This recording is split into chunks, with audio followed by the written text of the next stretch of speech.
నా మిత్రులు ఆంధ్రప్రదేశ్ ముఖ్యమంత్రులు చంద్రబాబు నాయుడు గారిని కూడా ఇన్వైట్ చేయడం జరిగింది. ఆ లెటర్ మీకు మీడియా గ్రూప్లో పెట్టడం జరుగుతుంది. అక్టోబర్ 2న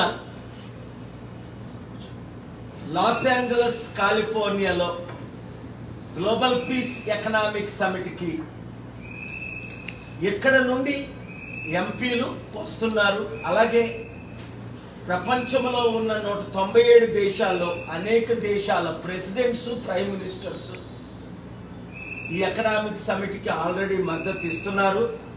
వారు కూడా ఆయా దేశాల్లో ఇండియా షుడ్ లీడ్ అన్న సమిట్కు అక్టోబర్ 2ని వివిధ టైముల్లో మద్దతు ఇస్తున్నారు. కనుక మీడియా ఓనర్స్ని, మిత్రుల్ని నేను రిక్వెస్ట్ చేసేది ఏమిటంటే, రాజకీయాలు పక్కన పెట్టి ఆంధ్రప్రదేశ్ రాష్ట్రం దాదాపు 13 లక్షల కోట్ల అప్పు, తెలంగాణ రాష్ట్రం 7.5 లక్షల కోట్ల అప్పు, ఖజానా ఖాళీ అయిపోయింది, నేను ఇచ్చిన వాగ్దానాలు నెరవేర్చలేకపోతున్నానని ఎంతో బాధతో చంద్రబాబు నాయుడు గారు చెప్పడం మనందరం విన్నాం. అసెంబ్లీలో చెప్పారు, ప్రెస్ మీట్లో చెప్పారు, బయట చెప్పారు. కానీ ఆ ఖజానాని నింపడం ఎలాగా, ఇచ్చిన హామీలు నెరవేర్చడం ఎలాగా అన్న ప్లాన్తో ఈ లెటర్ నేను చంద్రబాబు నాయుడు గారికి పంపడం జరిగింది.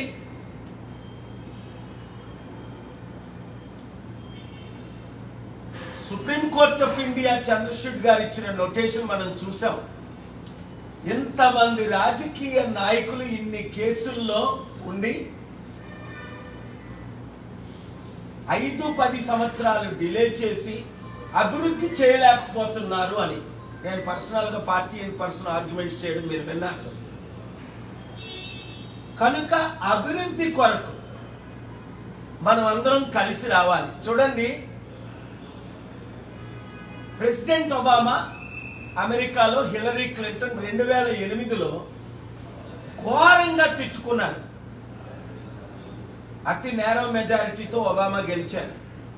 ఎలక్షన్ అయిన తర్వాత నేను ఒబామాకు మద్దతు ఇచ్చాను, మీరు చూశారు. అప్పుడు ఆ తర్వాత నేను ఒబామాకి ఇచ్చిన సలహా ఏంటి, Hillary Clinton secretary of state చేయండి, కలిసి పని చేయండి, రాజకీయాలు అయిపోయి.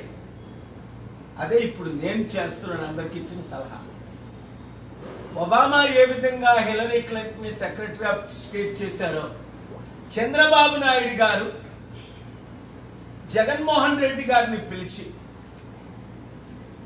అలాగే ఈ గ్లోబల్ పీస్ ఎకనామిక్ సమిట్కి మా ఖర్చులతో లాస్ ఏంజలస్ వచ్చి అటెండ్ అయితే 45 రోజులే ఉంది.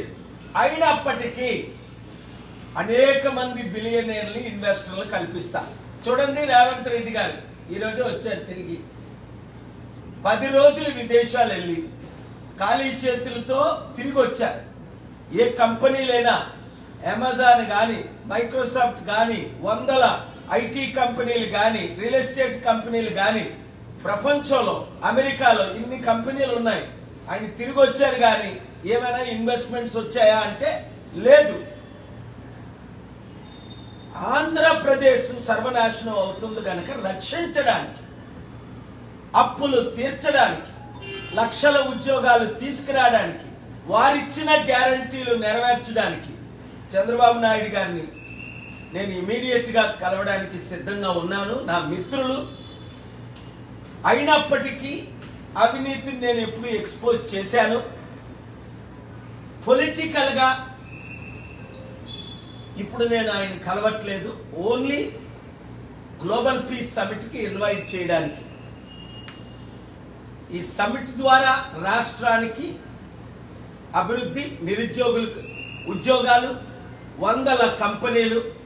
అలాగే నిన్న ఏపీ హైకోర్టు చీఫ్ జస్టిస్ ముందు నేను మెన్షనింగ్ చేసి, అయ్యా మాకు స్పెషల్ స్టేటస్ ఇస్తానని అప్పుడు మన్మోహన్ సింగ్ గారు అన్నారు. సోనియా గాంధీ గారు అన్నారు 10 సంవత్సరాల క్రిందట బైఫర్కేషన్ చేసినప్పుడు, అప్పుడు home minister, finance minister former Chidambaram garu అన్నారు, నరేంద్ర మోదీ గారు కూడా 10 సంవత్సరాల క్రిందట వాగ్దానం ఇచ్చారు. ఇది చట్ట ప్రకారం వాగ్దానాన్ని ఫెయిల్ అయ్యారు అని నేను ఏపీ హైకోర్టులో స్పెషల్ స్టేటస్ కేసుకి ప్రిపేర్ చేసి ఫైల్ చేస్తే, doctor Paul you have the fundamental right, నేను ఆర్డర్ అడిగా, ముందు ఫైల్ చేసి లెట్ మీ హియర్, లేదు సార్ మీ కోర్టు టైంని వేస్ట్ చేయను అంటే, honourable chief justice no you have the fundamental right. నిన్న ఉదయం 10:30కి కనుక స్పెషల్ స్టేటస్ వస్తే ట్యాక్స్ ఫ్రీ ఇన్కమ్స్ ఇంకా ఎక్కువ వస్తాయి. కనుక దయచేసి మీడియా మిత్రులు, నాకు రాజకీయంగా మీరు మద్దతు ఇవ్వలే, ఎప్పుడూ ఇవ్వలే. 2009లో కంటెస్ట్ చేద్దాం అనుకున్నా ఇవ్వలే. 2014లో చంద్రబాబు నాయుడు గారికి, మోదీ గారికి సపోర్ట్ చేసినప్పుడు మీరు బాగా మద్దతు ఇచ్చారు. 2019లో ఇవ్వలా, ఇప్పుడు ఇవ్వలా. మరి ఎందుకో నన్ను ప్రేమించి మీరు నాకు రాజకీయంగా మద్దతు ఇవ్వట్లేదో, నేను రాజకీయంగా రాకూడదని, లేదా నిన్న కాక మొన్న కాంగ్రెస్ లీ మెరిడియన్ ఢిల్లీ హోటల్లో కాంగ్రెస్ లీడరు మల్లు రవి గారు, బీఆర్ఎస్ ఎంపీ లీడర్ రవిచంద్ర గారు అన్నారు, పాల్ గారు మీరు ఎన్నో ఇన్వెస్ట్మెంట్స్ తీసుకొచ్చారు, ఇప్పుడు కూడా అలాగే ఇన్వెస్ట్మెంట్ తెండాలి. నేనేం చెప్పానంటే, ముఖ్యమంత్రులు నాతో వస్తానన్నారు రేవంత్ రెడ్డి గారు, అనేక మీటింగులు పెట్టాను. Amazon CEO Jeff Bezos, Elon Musk CEO Warner, Tesla, అనేక కంపెనీలకు ఓనర్, మనం కలుద్దాం 1 వీక్, ఆస్టిన్ వెళ్దాం, శాన్ అంటోనియో వెళ్దాం, డాలస్ వెళ్దాం, న్యూయార్క్ వెళ్దాం, లాస్ ఏంజలస్ వెళ్దాం, బే ఏరియా వెళ్దాం అని మాట ఇచ్చి జనవరి నుండి ఇప్పుడు వరకు రాలే. ఇప్పుడు ఆయనకు అర్థమైంది, ఇంకెన్ని ట్రిప్లు వేసినా రాజకీయ నాయకులు ఎవరు నమ్మట్లేదు. చంద్రబాబు నాయుడు గారు ఇక్కడ కౌన్సిలర్ని కలుస్తున్నాడు. కౌన్సిలర్ అంటే 200 దేశాల్లో 200 అంబాసిడర్లు ఉంటారు, 2000 మంది కౌన్సిలర్స్ డిసైడ్ చేయరు investments, presidents, prime ministers decide చేస్తారు.